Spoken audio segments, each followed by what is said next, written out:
Okay, let's start this off. So, what's good, y'all? If y'all don't know me, I'm Chris.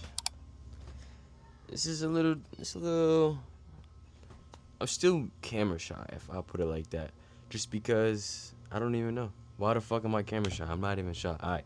But we're gonna get into it. We're gonna really talk about why I started my brand and like why I'm doing what I do now. Just because it took me a minute to kind of figure everything out, and it's stressful. And it's like it's two sides of it, you know, a business side and like an actual artist side. And I'm just now realizing that. Yes, I know how to kind of do a little bit of both, but when I didn't realize that I needed kind of like every aspect in my life, it has to work. Like there is no just be good at one thing. You have to kind of be good at a lot of things. So like I'm just now realizing that. So let's start on why I essentially am why I am here today. Creating a clothing brand, Isaiah Smith. Building a brand, not just even a clothing brand, building a brand, Isaiah Smith, and where I want to take it, why I got there, and yeah, basically that. So going all the way back to me when I was legit, I essentially wanted to be an architect. I'm not gonna lie. So like an architect, I was drawing a lot. I was like sketching Jordans. I really started off by tracing Jordans. I was tracing them like on a little screen, and I thought it was fire. Like you could make your own like fucking pictures like on paper. You know what I'm saying? I'm bored. I'm a kid. I was like it really expanding my creativity, and that's really good because as a kid you don't know much. So like you're not in competition with nothing. You're not trying to do nothing. You're not trying to make money off of it. Essentially, I wasn't at the time. You just kind of like drawing, and it's your passion. You're like, damn, I like this. And then the world around me essentially put that I needed a job, and I'm thinking like, damn, I have to work a job when I get older. And this is me as a jit, maybe like 9, 8 or something like that. I'm drawing, and I said I wanted to be an architect because I knew that architects draw the houses or draw, you know what I'm saying, the designs for the buildings. So I was like, okay, that's gonna make me money, so I'm just gonna draw, you know what I'm saying, whatever mansions or houses I can, or even a skyscraper if I got the chance to. That was just because my mindset was shot. Like the world around me just like, yeah, you need a job, and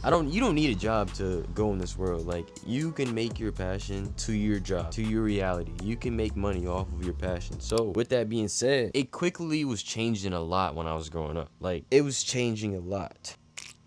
And even to still to this day, it changes every day, honestly. Like what I want to do, what my brand story is, it changes every day because I kind of lose sight of what's going on, starting to make things for other people. At one point, not doing that now. You learn, you live and you learn, you live and you learn. You're supposed to learn from your mistakes. That's exactly why you have to live. It's a little bit harder. And essentially, I'm very uncomfortable right now. But we're going to get to the uncomfortable part in a minute, but it's good being uncomfortable because it's a good uncomfortable. But we're going to go back to me being a kid. So architect, so I started drawing, you know, I love the fact that I can make designs and make my own thing. When I hit maybe like high school, you know, I really got into my like entrepreneurship. I knew I wanted to be something better and bigger. My mom was always pushing college on me, and like I knew I didn't want to go to college. Like I had plenty of arguments with my mom, literally proving her Jay-Z, multiple people that fucking skipped college or dropped out of high school, whatever the case may be, to go follow their passions, to follow their dreams, and they're doing really well. Probably better than her. Not even better, probably, but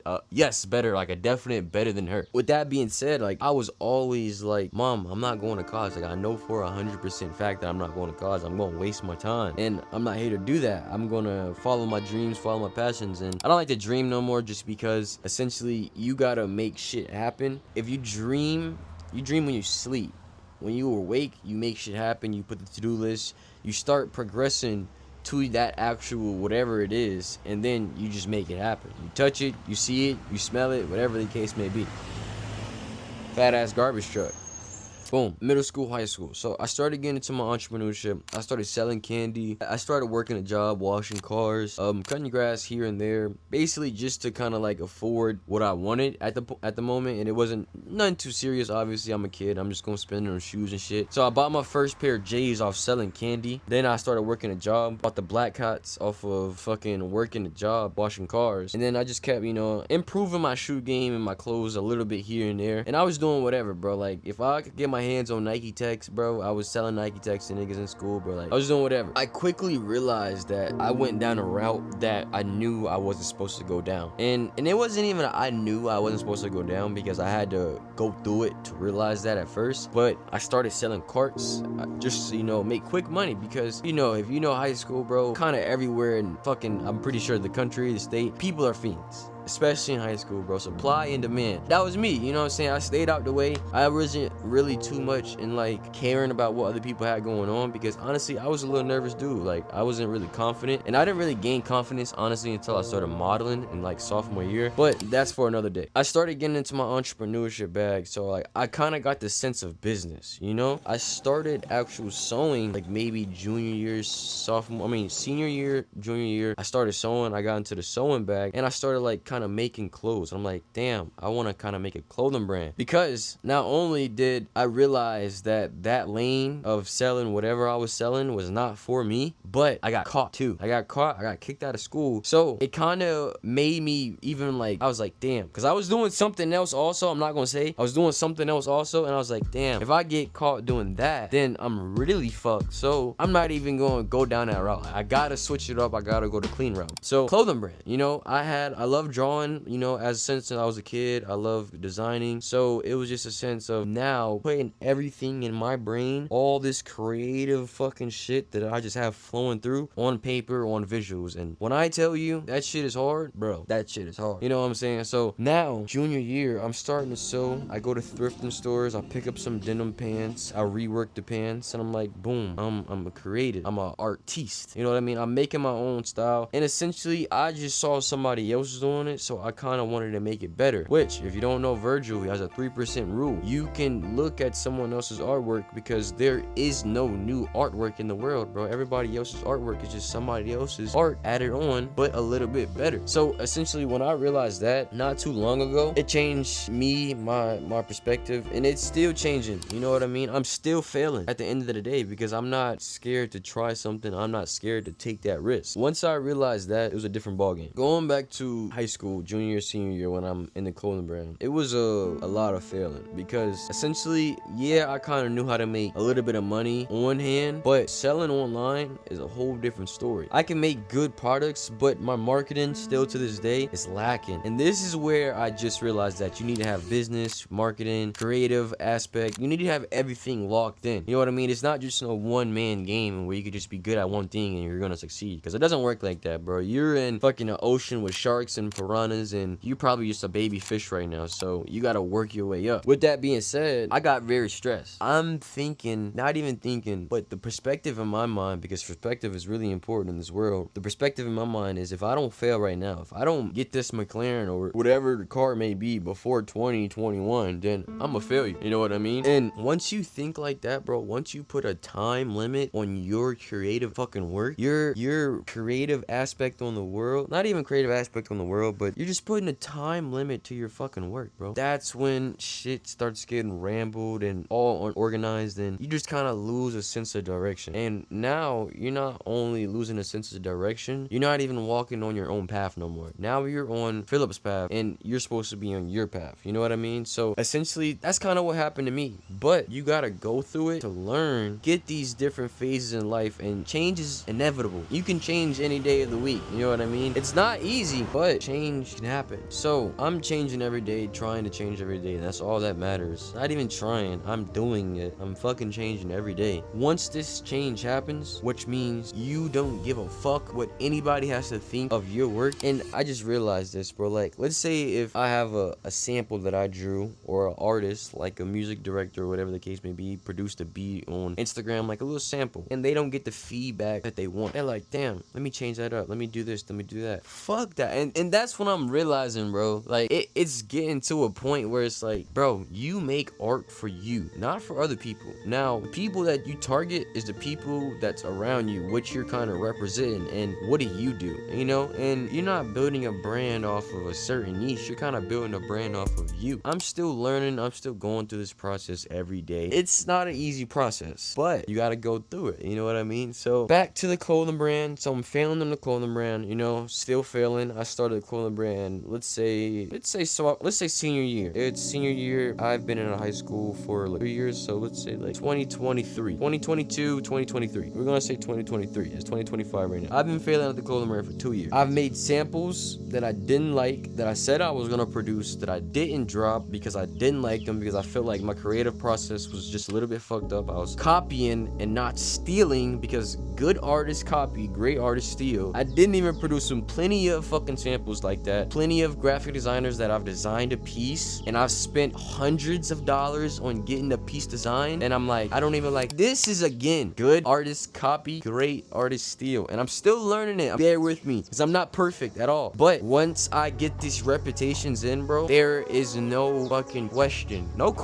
that I won't fucking succeed, because I'm gonna put 100% of gas on that throttle, full force down, revving that fucking engine to fucking over the fucking speedometer, whatever fucking the case, whatever that shit's called, over 8, 9. I'm about to break the engine, bro. Like, I'm gonna break the engine. And what I mean by that is, not only am I gonna fucking outwork myself, but I'm gonna work smart. So you think that I'm outworking myself, but really, I just have money working for me. You know what I mean? Because that's the whole goal, essentially. You want to be a family guy. What are you doing this for? Yeah, you want to have a personal brand. Yeah, you want to put all this energy out there and make the world a better person because of your brand, but you are a family guy at the end of the day. You won't have nothing in this world if you don't have a relationship. You can make it to the top and you have no relationships. If you didn't make it with your brothers, it's not gonna feel the same, man. It's not gonna feel the same. And I just realized this today. I'm so uncomfortable right now. This is going back to the uncomfortable word. I'm so uncomfortable right now because my guys are fucking striving every day. I wake up at 11 p.m. today, or 11 a.m. today. My niggas already fucking boxing, doing pull-ups, and now if I don't do that, I feel like a bitch. You know what I mean? I feel like a pussy. And I've already put in work all week. You know what I mean? They might have took one rest day off and I didn't know, and they might have just fucking picked up on the other day, and that's kind of how we work though, bro. It's like we're always like pushing each other. I'm pretty sure when they fucking knocked our day, or they had a hard day and they couldn't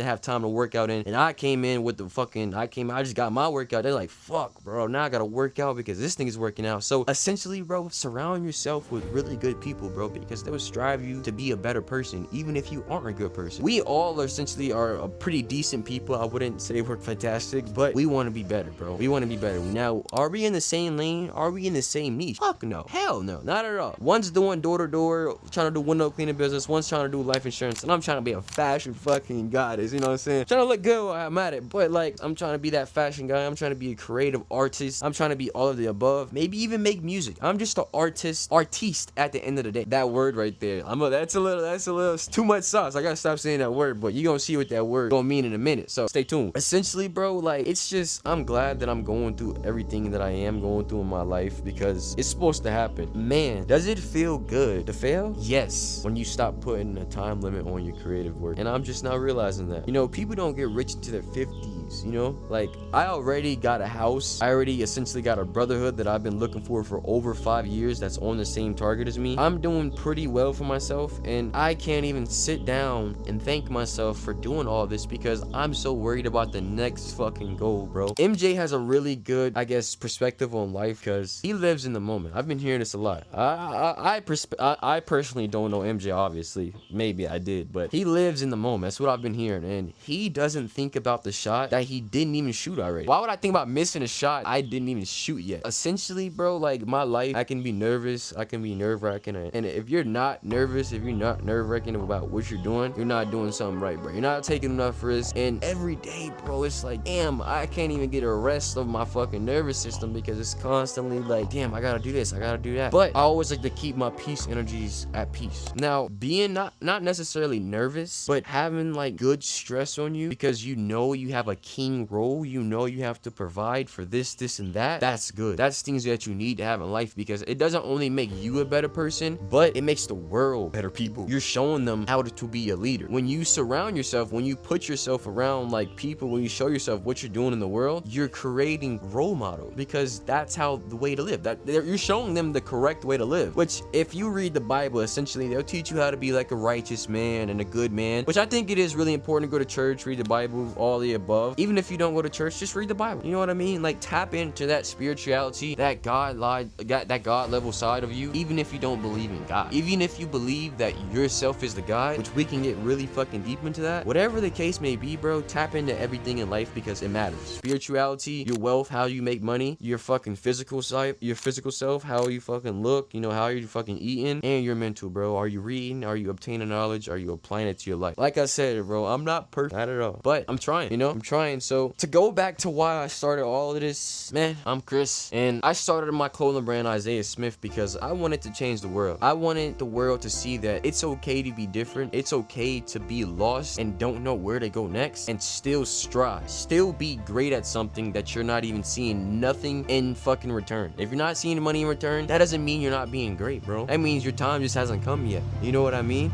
You just gotta stick to your process. Stick to one thing, stick to what you're great at, and stick to what you love to do, man. Have fun in this life. Like, this is life, man. This is literally like a game of GTA. You can have fun. You can drive the McLaren. You can drive the jet ski off the, you know, the water. Whatever the case may be, like, I'm realizing that, man. And I'm about to start having a lot more fun in this, or a lot more fun with this. I'm Chris. I run Isaiah Smith. The artists, the creators, the outlaws, all of the above, that's what we support. That's who we target. That's our audience because that's who I am. I've been grinding for so fucking long to don't even know what I want. Rephrase that. I know exactly what the fuck I want. I want a Batcave. I want a black McLaren. I want a Porsche GT3 RS that's black also. I want hella fucking cars that's plenty of colors because I'm everything, bro. I'm me. I'm Chris. I'm Isaiah Smith. If you don't know me, my full name is Christian Isaiah Smith McVeigh. I won't hide it to the public because I won't hide anything. I don't have nothing to hide. Now, obviously, I'm not going to tell you the personal things about my life because what do you need to know about that? Just know I'm striving to be better than you, but not only to be better than you, to be better than me, my essential self. You know what I mean? I'm always striving to be better than my old self, even my present self, every day. So let's have fun with this, man. And that's why I created Isaiah Smith. Peace, y'all.